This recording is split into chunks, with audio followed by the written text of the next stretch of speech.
This is DBrief, brought to you by the Australian Industry Group.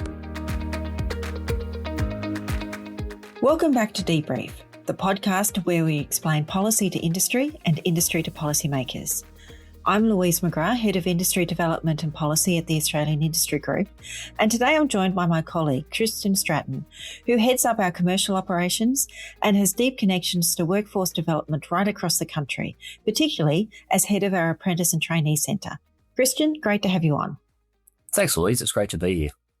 Today we're tackling what I'd argue is the biggest challenge facing in Australian industry right now, where the workers are going to come from. And it's also a very real place where policy and industry collide. We're going to talk about two sides of that coin. First, from growing our own workforce through apprenticeships and our Apprenticeship and Trainee Centre. And then in the second half, we'll look at the critical role of skilled migration, drawing on our recent submission to the Joint Standing Committee on Migration. So, Kristian, for listeners who might not know, Australian Industry Group actually employs apprentices and trainees directly through our Apprentice and Trainee Centre, and we've been doing this since 1961. Can you tell us what a group training organisation actually does and why it matters? Absolutely, Louise. Look, our Group Training Centre, or the Apprentice Trainee Centre as we refer to it, it's a national group training organisation. We're a legal employer of apprentices and trainees. So that's right, we actually employ them and place them with host companies across the country. It's a huge part of our business, and it's a really important part for our members and companies across Australia. Basically, our role is to do all of the recruitment, handle all of the employment, and this is a difficult part around recruiting apprentices. Is often a difficult part for a smaller employer to do. So we do everything from employment benefits, work health and safety, training, coordination, and importantly, pastoral care right throughout the life of the training program that the apprentice is on. We currently work with around about 200 host companies, at around about 500 apprentices who are employed by Australian Industry Group and placed across the country. And last year, we employed over 260 new apprentices, so it's a very big part of our business. And it's a really important role to, grow our workforce into these industries and particularly in these critical skills.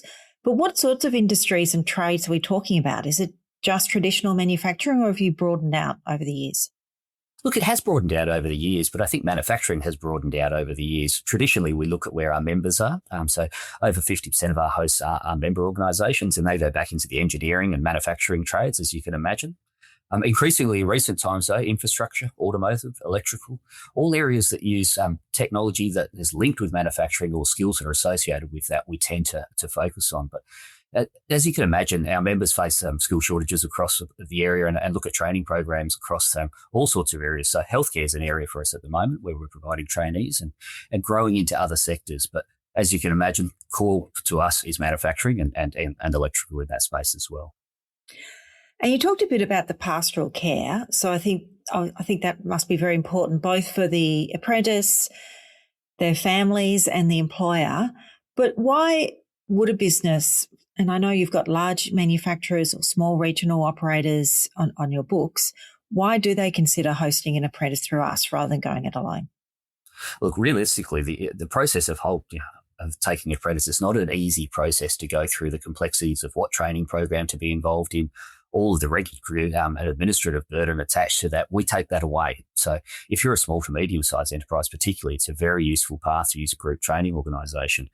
We have a rigorous selection process. So we do the recruitment. We go through all of the candidate selection and the psychometric testing that's associated with that. And as you said before, importantly, the main thing that we do is the ongoing pastoral care and mentoring of the apprentices. We're lucky to have some fantastic employee trainee consultants who are out there every day working with the apprentice through the life of their sometimes 4-year apprenticeship program that they're involved in. So the other key part is the safety. The safety of our apprentices is paramount. That's the first thing we look at throughout any, before we recruit, is what type of companies we want to work with and where should our apprentices feel safe and be able to gain a long, safe process through training. And that's the huge part for us, is to focus on those safety and mentoring aspects for the apprentice. And we do that on behalf of the company. So it helps a small to medium-sized enterprise particularly. And I guess that safety conversation, you're right, it's partly the host company, but I imagine also it's perhaps coaching some of these 18-year-olds in what they can and can't do on the workplace, and that would give a bit of comfort to the host company. Very much so. I mean, we have to remember that sometimes this is the first job people have had. This is the first time, and then they're stepping onto sometimes dangerous work sites. And they have to have that leadership to be able to stand up and say, look, I don't feel safe. So our ETCs, as we refer to them, the training consultants, spend a lot of time mentoring and helping them feel confident around talking up when they're not feeling safe. And that's a critical part that we spend all of their apprenticeship time ensuring that they are in that safe and confident area to speak up. And so obviously there's a physical safety aspect, but I imagine as with the rest of the workforce, psychological safety is also an issue, particularly in Gen Z. How do you address that issue? It's a massive area for us, and it's increased over the last 2 to 3 years. You can see, I guess, again, through our employee trainee consultants that are out there, the ETCs, they become almost parent figures. They're there understanding every part of an apprentice's journey. Some of that's work related, some of it's not work related, but in the end, it impacts how they operate at work. So they spend time counselling. We have all sorts of different areas of support provided for the apprentices. We have programs that we partner externally with. And importantly, we work with the host to make sure that internally they have the structure to manage any of these issues that are there. But we see this as an increasing part of our business and another huge benefit to being part of a group training organisation. So I've got 2 nephews who are apprentices in New South Wales, not with ATC, I don't think. But you know, it is an emerging problem that the latest data shows apprenticeship commencements are going really in the wrong direction. So trade commencements dropped to 15.3% in the year to June 2025. So that's more than 13,000 fewer starts. So what's driving that? And is it demand from industry, or is it the supply from apprentices that's causing this gap? There's a bit of both in areas, but to be truthful with you, some of the key things are the cost and the complexity of employing apprentices. It keeps increasing. The employer satisfaction with the system's decreasing. So effectively, from the eyes of the employer, it's getting harder to bring an apprentice on. And the reality is the system's not making it any easier from the administrative side of things. So again, that's the benefit of the group training organisations to take that burden away. But the other factors that influence things, incentive changes are massive. Incentives from the government at both federal and state level play an important role for why the host would be able to afford an apprentice, and an important role for the apprentice as well. And in recent times, from 1 January, there was a reduction in employer incentives again. So non-priority occupations have been removed entirely from the incentive scheme, and that's a complete disincentive to taking on apprentices, as you could imagine. The data is clear, though. Employers, as I think Jeff Wilson's pointed out previously, business size limits on subsidies create a bit of a distortion as well. So across the 200 employee market, the subsidy disappears completely for having an apprentice. And the reality is the data is clear. 200 employees were responsible for a quarter of trade apprentices commencements last year. And employ 43% of Indigenous apprentices, 50% of female non-traditional trades, and 52% of apprentices from non-English speaking backgrounds. So the stats are pretty clear. If you remove the incentive or you change the incentive program, it is a disincentive completely. And our colleague, Caroline Smith, has done a lot of work post the budget in May, which again confirmed the cutting of subsidies for large companies in apprentices. And so, yeah, the CET is doing a lot of work in this space.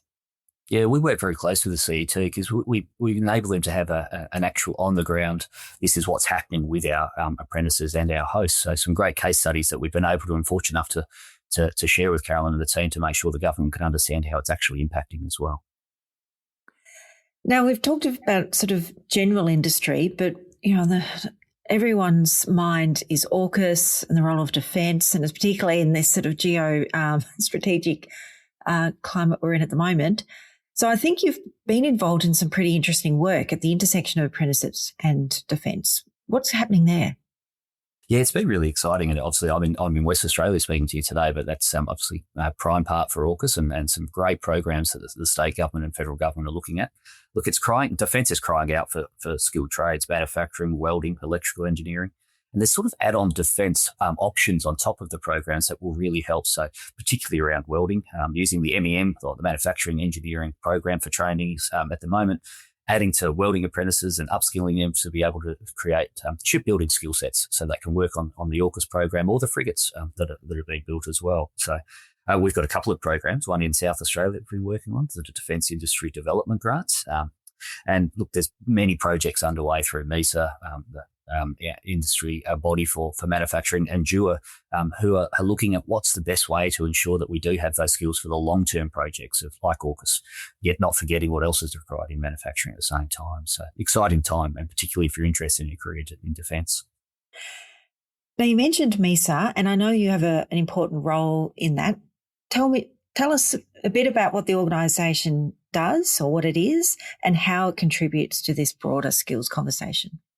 Yeah, MISA is a really important part. MISA is one of the job skills bodies that oversees manufacturing and the skills required for future skills in that area. Australian Industry Group plays a large role in that. We have board positions, and I'm the chair of the Manufacturing and Engineering Standing Committee. So our role is a combination of industry bodies and industry to look at what changes can we make to the apprentice program to make it fit for purpose for the future. And importantly, what can we do now to make sure it is as minimal administrative burden on in place of the employers, but it's providing a stable long-term opportunities for hosts to take on apprentices as well. So a lot of that things are workforce planning, looking at the next couple of years is what's required in manufacturing industries and associated industries. So very important body that we work with. And so if anyone's listening and think there's a young person in their life who should be getting onto the apprenticeship track, what should they do? Well, look, absolutely visit our website. I'll put a straight plug in there for the group training organisation, but there's also a lot of information around apprentices and career pathways. And importantly, if they're still in the education system at school, talk to the career advisors. There's a strong push to looking at vocational education training pathways. Often the vocational education training pathway can lead to a university pathway as well. So it's not one or the other any longer. There's a combination of both. So I'd really encourage them to speak to their career guidance, or look through the websites like ours and the government websites as well about what opportunities are there. So the pitch is pretty clear. We need to be training more Australians, investing in apprenticeships, and making it easier for employers to take on apprentices.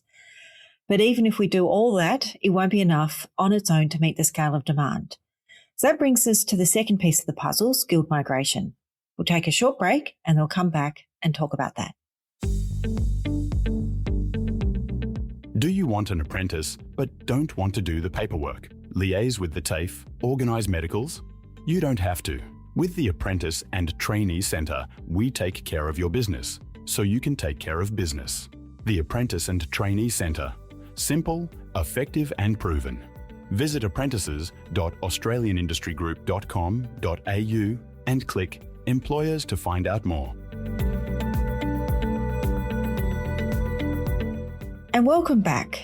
I'm talking with Kristian Stratton, who's Head of Commercial Services and our Apprenticeship and Trainee Centre. We've just been talking about apprentices, and now we're going to be talking around skilled migration.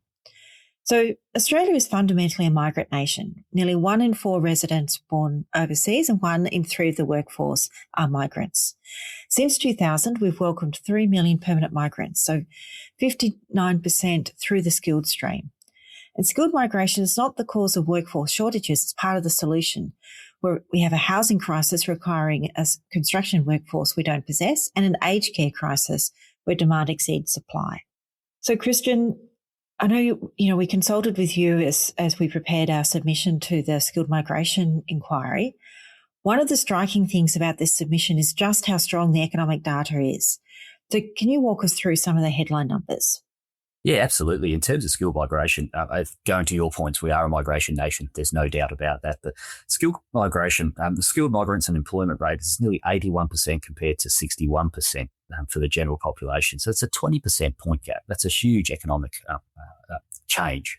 For 71% hold diploma or higher qualification, so just 35% of the equivalent Australian population, 3 times more likely to hold a postgraduate degree.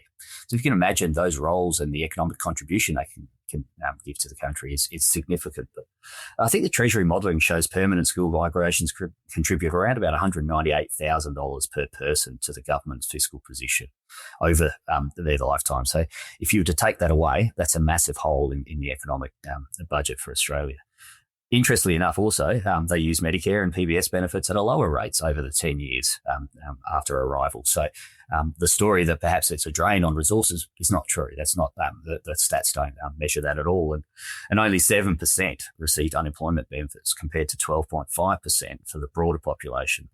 So considerably strong work ethic and back to work wherever they can as quickly as possible. So the stats really just don't add up in terms of it being anything other than economically positive. That's right. And so when people say migration is a cost, actually the data is the exact opposite. And Completely because opposite. Yeah.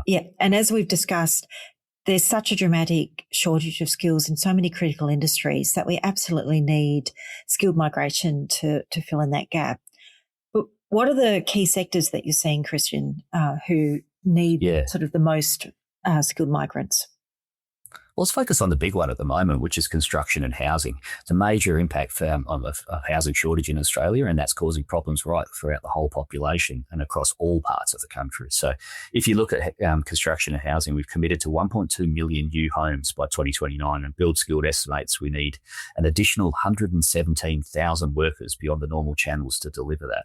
So infrastructure shortages across the country could hit 300,000 shortages in workforce by 2027. So if we're going to make any inroads into housing, we need to look at a migrant program to be able to assist with that. But it's not just migration in that area. Health and aged care, it's been a problem for a long period of time in workforce shortages. Shortfall around about 124,000 nurses is projected by 2030. And it was predicted a decade ago, and that's barely changed. So if you look at it, we're not making inroads even with our program as it is now to critical areas.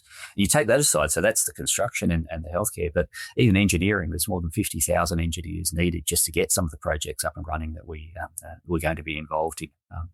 And of course, our key sector, manufacturing, can persist in changes and shortfalls in skilled migrants are causing a problem. We need more of a migrant workforce to assist us. And if I go back to what we were talking about before, the migrant workforce actually can assist. If you have skilled people there, you can take on more apprentices, you can train more apprentices as well. So the two go hand in hand. They're not against each other in that space. It's a bit like the argument for planting a tree. When is the best time to plant a tree? 20 years ago. And the second best time is today. Today, exactly right. And that's a bit like a skilled worker. Best time to start training 20 years ago. If you can't, start today and also bring in someone to help with that training as we need it. Now, I know, Kristian, you deal with a lot of member inquiries on visa processing and you know, just the regulatory burden from an employer point of view of working through the migration system. So this is one issue that we've spent a lot of time on with government is visa processing times. What's the area from your perspective? Well, look, I'd like to give the government some kudos here and say well done to setting a target of 7 days. Unfortunately, they don't ever make the 7 days. So it's a good target, but the reality is for specialist skills, it's looking at 21 days from a core skills pathway. But the actual process is going anywhere between 13 to 38 days. At 41 to 61 days, respectively, for sort of specialist skills areas that are an immediate need for the country. The employment nomination scheme, which is called the subclass 186, which is the most used by our workforce, it's basically 90% of applications are taking up to 19 months. So if you can imagine, you've got the need now, you find the right person, and then it's taking you 19 months to get them into the country. That's not competitive compared to the global competition for skill shortage. Because let's be clear, it's not just Australia that's short of skilled workers. Canada, the UK, we're in a competitive environment, and realistically, taking 19 months to get someone in, they're going to look to Canada and the UK that are doing it in considerably less time than that. So I think there's a real opportunity to look at those processes and resource up to make sure we can make some inroads into them. And I think we just need to give companies confidence that if they start the process, you know, that they will have someone, and it's not just, you know, getting the processing someone into the country, then often families have to move and it's a big disruption and people can't keep their lives on hold. And as I say, competing globally for talent and also just global competition for market share, we need this process to move much faster. Absolutely. And the government can do that. They have made some inroads, as I said before, but they need to keep looking at what's the resourcing required and what are the small blockages that are causing these delays. And I think as we mentioned a bit earlier, it's not really a choice of migrants or apprentices. It's really apprentices and migrants, because as you say, we need people to come in and help provide that mentorship, that training to local apprentices. There's a real dearth of skills across industry at a number of different stages, and we really need migrants to fill in those gaps. Yeah, completely. I mean, domestic training is essential. That's the critical part to what we do. We need to train our young people and give them the opportunity for careers into the future. But the reality is the scale of what we're facing at the moment and what we need to do, we need the migration system to assist us with that process. So it's as rightly so, we should not be comparing one or the other. We should be complementing them both along the way. And in terms of making it quicker, to removing that 19-month barrier, getting more people in, all that's going to do is firm up the opportunities for more local people to get trained in apprentice and training programs as well. So we do need to look at the group training model as well and make sure people are aware of that and can use that system. I think it's a really good opportunity for businesses to get involved and understand that and work with their current migration program to make sure that there is a training program and make it easier through that system as well. So, Kristian, let's say you're sitting opposite the minister right now. What are the key things you'd say needs to happen to improve this system? Well, firstly, maintain stability and keep permanent skilled migration planning at current levels. Don't reduce them. The reduction is just a handbrake on any of the major issues: housing, infrastructure, healthcare improvements that we're looking at. Fix the credential recognition. This is a huge area, Louise. It's a real problem. Accelerate the degree, certificate, licenses, recognition for migrants. This is one of the delays. It's that recognition of the skills that somebody's already got into the Australian equivalent. We need to fast track that. It's a critical part. And really sort out those processing times. There's no reasons for those delays. If it's just resourcing, sort the resourcing issue out. They've committed to a time and we commend them on that time, but we've got to get somewhere close to that. That's the critical part. No point in having a target and not aiming for it. And I think really importantly at the moment, tell the story as it is. There is no benefit to the debate on a reduced migration program. Explain how beneficial the migration program is to everyone. Yeah, and these are the points that we put forward in our submission into the inquiry into skilled migration. I think it's really important to emphasise the value that migrants bring to this country. And as I say, in all these different critical sectors. And, we need to provide people confidence so that they can, make their home here in Australia, contribute and, just make sure we remain internationally competitive. Absolutely. And importantly for businesses here to have that opportunity to have a workforce plan and have the time frame around that workforce plan so they can incorporate both migrants with great skills and an apprentice program to assist locally. All right. Well, that's all we've got time for. But thanks, Kristian, for joining me today. The message is pretty clear. Whether it's growing our own talent through the ATC and the apprenticeship system or attracting the world's best through a smart, skilled migration program, we need to be firing on all cylinders. Industry can't deliver what Australia needs, the homes, the hospitals, the infrastructure, the defence capability, without the workers to do it. If you're an Australian Industry Group member and want to learn about hosting an apprentice through the ATC, head to apprentices.australianindustrygroup.com.au and you can read our full submission on skilled migration on the Australian Industry Group website. If you have any comments or any questions, please remember to email us on industry.policy@australianindustrygroup.com.au. If you found us through the website, please leave a review on your podcast platform, share a comment and helps other people to find us, and we'll speak again soon. Thanks.